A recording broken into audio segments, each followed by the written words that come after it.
Hello, hello, hello. This is Rahti Gorfine of Creative Calling Coaching, and this is my live stream, COVID Coping with Coach Rahti. And as always, I have chosen a card from my beautiful Kabbalah deck. Can you see it? The light? I'm going to get it right there. Yes, Kabbalah deck, which consists of all the letters of the Hebrew alphabet and the 10 Sephirot of the Tree of Life. So that sounds really theological, doesn't it? I mean, I thought she was a coach. What is she talking about? The Kabbalah and the Hebrew alphabet? Well, I love oracle cards. And I've always felt a need to, I never really connected in a real gut way with my religion of origin. I'm a Hindu, right? Buju, whatever you want to call it. But a friend of mine gave me this deck. And the significance of each one of the Hebrew letters in each of those 10 Sephirot has life resonance that's very universal and has really allowed me to create a connection with my tradition of origin. And it's always pertinent to the coaching process, whatever it is that I pull and come up with. I also, as you know, assert that any card I pull is exactly what we both need right now. And today I pulled the card Chesed. Chesed is a sephirah on the Tree of Life, and it pertains to all things of the heart. It involves the emotional realm, feeling, and expressing such qualities as affection, admiration, altruism, caring, empathy, friendship, love. It's the pathway to the divine through the heart.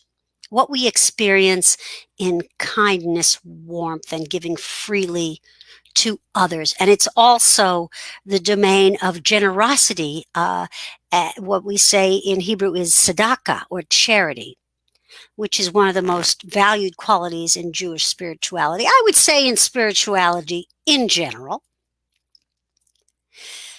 And in a Kabbalistic view, no matter how intensely we develop our knowledge, it's faulty unless it's matched with an active concern for others. Isn't that interesting? That if there is a heart, the heart is missing. Ultimately, I think the moral compass gets bent out of shape. So to arouse your capacity to experience warmth, compassion, and friendship, it's recommended that you meditate on Chesed. If you haven't been feeling adequate love and affection lately, this Sephirah is particularly desirable. And when it appears the way it did today, when I pulled it out of this deck, it advises that you need more sociability in your life. Also, are you expressing enough kindness and generosity to others? So the message of Chesed can be summed up in 4 words. Open up your heart. Open up your heart. In instances of worry and anxiety, a heavy push to get a project done, external pressures, it's very easy to get caught up in the doingness of it all. And without taking the time to pause and connect with the heart, a great way to do that is through gratitude, we can really lose sight of what's important and feel like life is dragging us around by the seat of our pantyhose, right? So Chesed actually really also relates to gratitude. Gratitude is interesting. It's not a Pollyannic concept. Um, it's not nice for the sake of being nice. I've heard it called a prayer in action. Gratitude is a prayer in action. So, what does that mean? Well, if there is something you want, chances are you have it somewhere in your being or in your surroundings, and to actively partake of it is to express gratitude, to acknowledge the safety in your life, for example, uh, the beauty in your life. Perhaps there's a particularly supportive relationship in your life that you're fortunate enough to have. That was an answered prayer. And so to have gratitude for it is that prayer in action, to be cognizant of it in the moment. Gratitude is also the ultimate pattern disruptor. If you tend to be someone who ruminates, and a lot of my clients are, and I used to be, when you start obsessing about something somebody said about you, or what you think you should have said to them, or the outcome of something is unfair and you want justice, it is easy to get caught up in the darkness of your own mind, ruminating and feeding your rage, which doesn't usually yield very productive action. In fact, it obscures the possibilities. It obscures your lucidity and ability to come up with practical solutions. So in instances like that, I recommend a tool from a book called The Tools by Phil Stutz and Barry Michaels, called The Grateful Flow.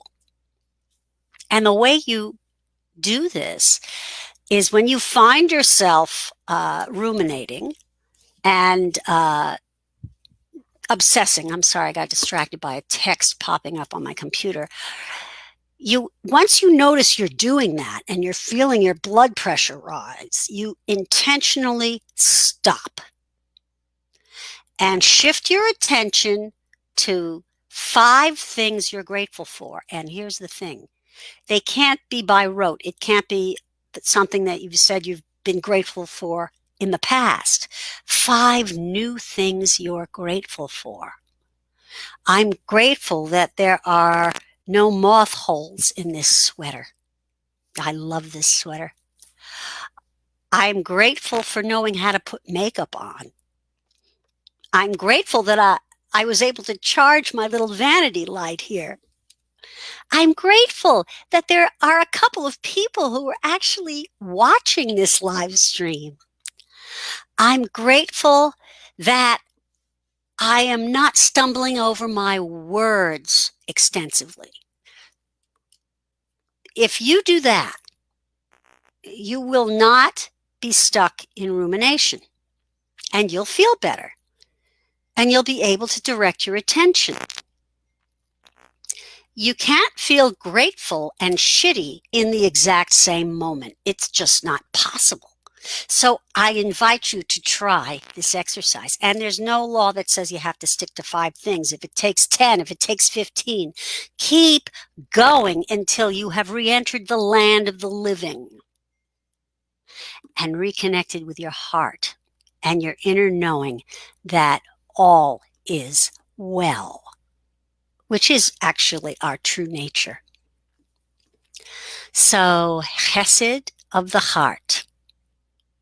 Get in touch with what makes you feel warm and grounded and centered. If you're feeling like you're running ragged, there's a good chance you're not taking enough care of yourself. So in what department do you need to tend to that? I love to have a glass of wine at night, but it got to the point where the glass of wine of not at night was starting to have me, and it was no longer a choice. It was something, it was a compulsion. It's very easy to create addictions and habits like that because they're rituals and they feel good. As soon as I started noticing that, I knew that I needed to take care of myself, that the relationship to the wine was getting distorted. It was becoming problematic. And in order to take care of myself and maintain agency, I needed to stop having a drink at night for a while. That's me taking care of myself. Taking care of yourself could be calling a friend you haven't spoken to in a really long time because it's a relationship you care about. And friendships are like flowers. They need to be cultivated. It's a garden. You need to water them. Sometimes taking care of yourself, it actually feels a little stern, kind of like not having that glass of wine at night for a while. So when I say taking care of yourself, I'm not referring to self-indulgence. I'm referring to your own well-being and groundedness. So where might that be lacking for you right now? You may also find that you're so self-absorbed that you could afford to be giving a little more. Maybe there's someone you could be checking in on, right? So I guess this is what we need to hear about today. Opening the heart, chesed, tzedakah, charity. Give a little. Give to a cause you care about till it hurts a little. A lot of different ways to plug into chesed. So that's the crux of what it is I wanted to talk about today. If you have questions, you can post them in the chat. I know there's a slight delay, so I'm going to wait a couple seconds to see if that happens. Meanwhile, I just want to let you know that I have a new group coaching program I'm very proud of that I'll be launching on October 6th. So if you're somebody who's been thinking about coaching, but you're concerned it's going to cost too much, this is a great way in, because this group is really designed around the fundamentals of my coaching technique, and it's designed to get you going with something that you haven't been able to start. You may have an idea for a book. You may want to start looking for a new profession. Whatever it is, you don't know where to even begin. Well, this group will grant you that structure and give you those tools to start on your path. I'm calling it the Passion to Profit Pivot. That's the working title. I may come up with something that says more what it is. In fact, I'm open to suggestions. My coach said I should probably find a different name for it. So anybody who has ideas that way, I'm really open to and welcome. I'd love to hear them. If you're interested in the group, which starts October 6th, reach out to me in an instant message here on Facebook, and we'll set up a time to talk about it. Okay? So I hope you enjoy the rest of your week. Actually, you'll be seeing me again. Today's only Tuesday. I do these live streams on Tuesdays and Thursdays at 5 o'clock Eastern. So I hope to see you again. If you've enjoyed this, please share. Have a great rest of the day, everybody. Bye-bye.